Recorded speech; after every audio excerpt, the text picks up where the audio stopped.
ہمارے ذاتی تعلقات سارے دھوکہ ہیں، ہمارے جیبوں میں مال سارا دھوکہ ہے، ہمارے بلند و باغ دعوے سارے دھوکہ ہیں، ہمارے بڑے بڑے رتبے سارے دھوکہ ہیں۔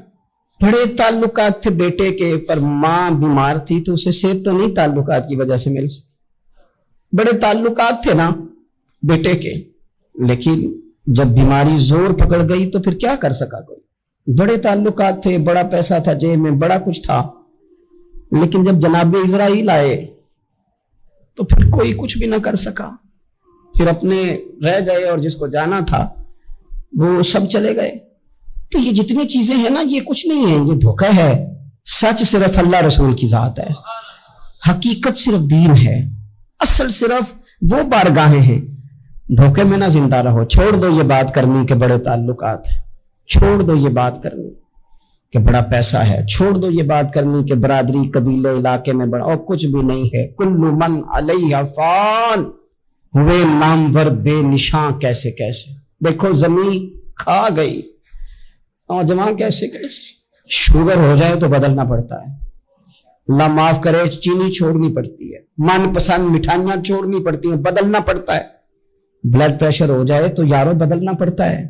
اگر انسان کو خدا نہ خواستہ کوئی مرض لگ جائے تو بدلنا پڑتا ہے، اولاد پیدا ہو جائے تو بدلنا پڑتا ہے، گھر میں بیٹیاں پیدا ہو جائیں تو بوڑھے باپ کو بدلنا پڑتا ہے، بال سفید آ جائیں تو پھر بھی تو بدل جانا چاہیے نا، انسان کی عمر 40 سال ہو جائے تو پھر بھی تو بدل جانا چاہیے، شب برات پہ توبہ کرے تو پھر بھی تو بدل جانا چاہیے۔ اب بدل جائیں، اب ہم بدل جائیں۔ اب نہ درد ہوتی ہے، گاڑی میں بیٹھیں تو کمر پہ درد ہوتی ہے، اب ہم بدل جائیں۔ اب لوگ بتاتے ہیں تیرے بال سفید ہونے لگ گئے، اب ہم بدل جائیں۔ اب لوگ ہمیں کہتے ہیں بچے جوان ہو گئے، اب ہم بدل جائیں نا یارو۔ اب لوگ ہمیں کہتے ہیں کہ اوہو، اب تو آپ اٹھتے وقت زمین پہ پہلے ہاتھ رکھتے ہیں پھر اٹھتے ہیں، اب بدل نہ جائیں۔ اب محسوس ہوتا ہے کہ نیند گہری نہیں آتی، اب محسوس ہوتا ہے کئی جسم میں تکلیف ہے، اب بدل نہ جائیں۔ اب نہ کئی کلاس فیلو چلے گئے دنیا چھوڑ کے، اب بدل نہ جائیں۔ اپنے بہن بھائیوں میں سے کئیوں کا جنازہ پڑا، بدل نہ جائیں۔ ہم میں سے کئیوں نے ماں باپ دفن کر دیے، پھول ڈال دیے قبروں پہ، اب بدل جائیں۔ اب وقت تھوڑا رہ گیا، اب کچھ تبدیلی کی طرف آئیں، اب توبہ صحیح والی کر لیں، اب استغفار دل سے پڑھ لیں، اب تبدیل ہو جائیں، اب اپنے اندر باہر کچھ تبدیلیاں لائیں، اب اپنے ظاہر اور باطن کو سنواریں۔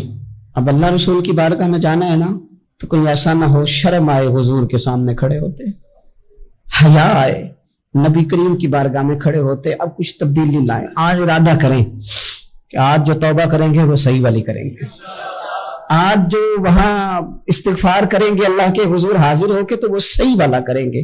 اب کچھ تبدیلی کا مزاج لائیں، وقت اب ہماری طرف بڑھ رہا ہے، اب تیزی ہے، اب پیغام اجل آیا، کئی ہمارے ارد گرد سے اٹھا کے لے گیا، اب ہمیں بھی تو واپس لوٹنا ہے نا، تو کچھ تیاری کر لیں، کچھ ارادہ کر لیں۔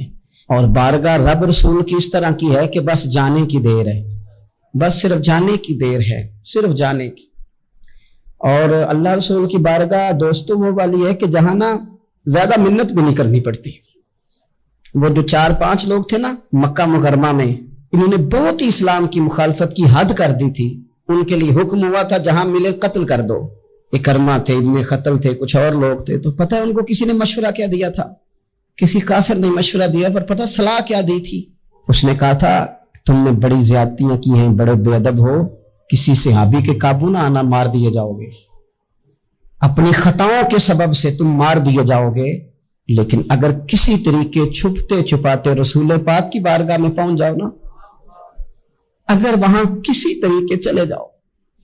انہوں نے پوچھا معافی کیسے مانگیں گے، منہ کیسے دکھائیں گے، ہم نے اتنے ظلم کیے، اتنی زیادتیاں کی، کیسے معافی مانگیں گے؟ تو کہنے والے نے کہا کہ نہیں کچھ نہیں، تم بس کہہ دینا ہم آ گئے، اس سے زیادہ تو بات ہی کوئی نہیں، اتنا ہی تو صرف کہنا ہے آ گئے، اور نہ آتے تو جاتے بھی کہتے، بس تم اتنا کہہ دینا ان العبد اذا اعترف ثم تاب تاب اللہ علیہ۔ نبی کریم علیہ السلام نے فرمایا بندہ جب آ کے کہتا ہے نا یا اللہ میں بھول گیا تھا، غلطی ہو گئی، مان جو گیا غلطی ہو گئی. جب کہتے ہیں نا میں بھول گیا, ثم تابا, پھر وہ توبہ کرتا, تاب اللہ علیہ, اللہ دیر کرتا ہی نہیں, فوراً توبہ کو قبول فرما لیتا. تیری نماز تجھے روک دے, جو نماز پڑھ کے نکلے تو خیال آئے کہ میں نے جھوٹ نہیں بولنا. تیری نماز تجھے روک دے کہ میں نے لقمہ حرام اپنے قریب نہیں آنے دینا. امام اعظم ابو حنیفہ 40 سال اگر ساری رات کھڑے رہ کے نماز پڑھتے رہے ہیں نا, تو امام صاحب کا یہ عبادت کا ماحول بھی تھا. لیکن اگر ان کے پارٹنر نے کپڑا بیچتے وقت کسی کو نقص والا کپڑا بیچ دیا نا, اور وہ پیسے لے کے آئے, تو امام صاحب نے وہ رقم بھی استعمال نہیں کی, وہ بھی ساری اللہ کے راستے میں خیرات کر دی. معاملات کے بارے میں وہ لوگ بڑے سنجیدہ تھے, غیر سنجیدہ نہیں تھے کہ جناب کوئی نہیں چل جاتا ہے, خیر صلی اللہ. رزق کا جب تک آپ کا معاملہ صاف نہیں ہوتا, رزق کا مسئلہ جب تک ٹھیک نہیں ہوتا, تب تک تو دعائیں قبول نہیں ہوتی, نماز میں لذت نہیں آتی. نبی پاک صلی اللہ علیہ وسلم نے فرمایا پرا گندہ حالت ہو, پھٹا پرانا لباس ہو, اور انسان بکھرے بالوں سے تڑپ تڑپ کے بھی دعا مانگے, اس کی دعا اس لیے قبول نہیں ہوتی کہ اس نے جو کپڑے پہنے ہیں وہ حرام پیسوں کے, جو روٹی کھائی ہے وہ کسی کا مال لوٹ کے کھائی ہے, جو پیا ہے وہ کسی مسکین کا مال کھا پی گیا, اس کی دعا کیسے قبول ہوگی؟ آپ حقوق العباد کے معاملات کے اندر اپنے آپ کو زیادہ سے زیادہ فکر مند کریں. آپ غور کریں کس جگہ کوئی نقص تو نہیں رہ گیا. سیدہ عائشہ صدیقہ بڑی نصیبوں والی خاتون ہے, یہ وہ خوش بخت عورت ہے کہ جس کے گھر میں حجرہ نور میں داخل ہو کے مدینے والے محبوب کہتے تھے کہ سکون محسوس کرتا ہو. حضور کی سیرت بتاتی ہے کہ حضور وہاں سکون محسوس کرتے. حضرت عائشہ صدیقہ نے حضور سے دین لیا, اور محبوب کریم کا سر نور ان کی گود میں رہتا تھا جب وہ حضور سے سوالات پوچھا کرتے تھے. سیدہ عائشہ صدیقہ کی عظمتیں حضرت عائشہ صدیقہ رضی اللہ تعالیٰ عنہ روایت کرتی ہیں, اور یہ حدیث مبارکہ مشکاۃ شریف میں موجود ہے. فرماتی ہے کہ اعمال نامے 3 قسم کے ہوں گے قیامت کے دن, 3 قسم کے اعمال نامے.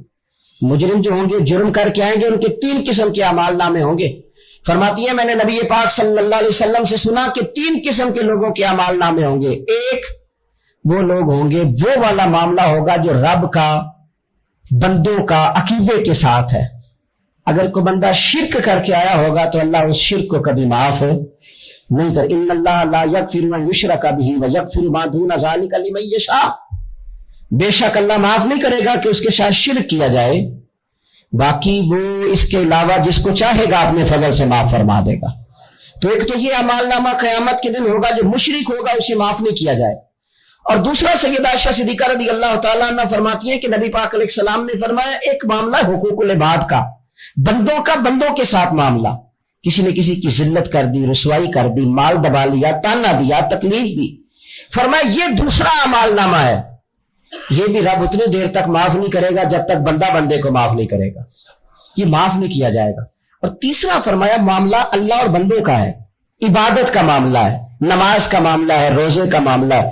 فرمایا اس میں رب بڑا کریم ہے, اپنے فضل سے فیصلہ کرے گا, چاہے تو عذاب دے اور چاہے تو اپنے فضل سے بندوں کو معاف فرما دے, چاہے تو اپنے فضل سے معاف کر دے. 3 قسم کے معاملات قیامت میں ہوں گے. حقوق العباد کے معاملے کو درمیان میں بیان کیا گیا. ہم نا جذبات کا, احساسات کا خیال رکھنا چھوڑتے جا رہے ہیں.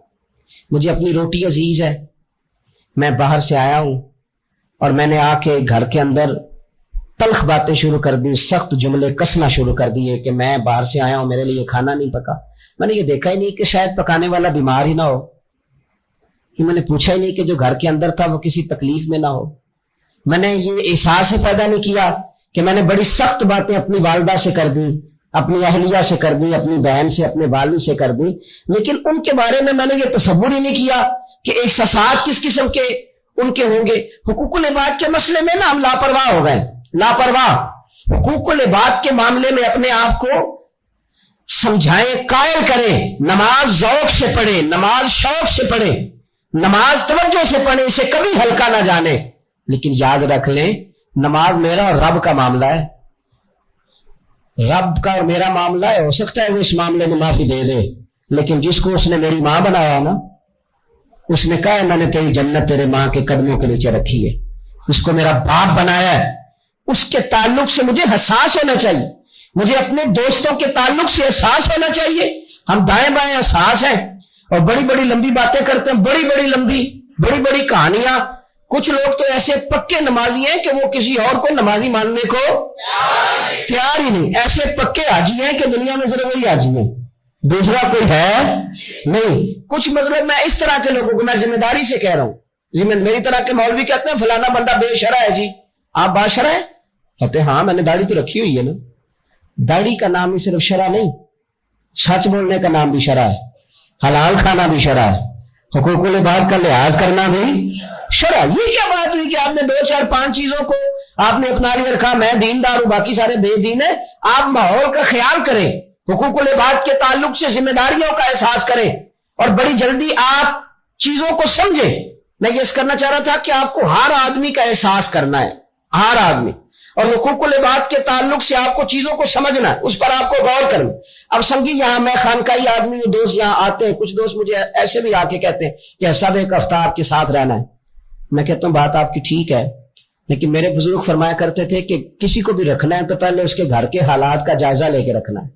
ویسے اس کو رکھنا کیوں کہ گھر میں اماں بیمار ہو, بیٹا پیر صاحب کے دروازے پہ جھاڑو دے رہا ہو, گھر میں والد بیمار ہو اور بیٹا جناب وہ تبلیغ کرنے گیا ہو, گھر کے اندر بیوی اس پریشانی میں ہو کہ میں دوائی لینے کس کے ساتھ جاؤں, زچہ بچہ کے مسئلے چل رہے ہیں, اور صاحب کہیں کہ میں جہاد کے لیے گیا ہوا ہوں. تو بخاری شریف سنیں نا آپ, مسلم شریف سنیں, نبی پاک صلی اللہ تعالی علیہ وسلم نے فرمایا کسی عورت کے لیے کسی مرد کے پاس تنہا جانا اتنی دیر تک جائز نہیں جب تک اس کا اپنا محرم ساتھ نہ ہو.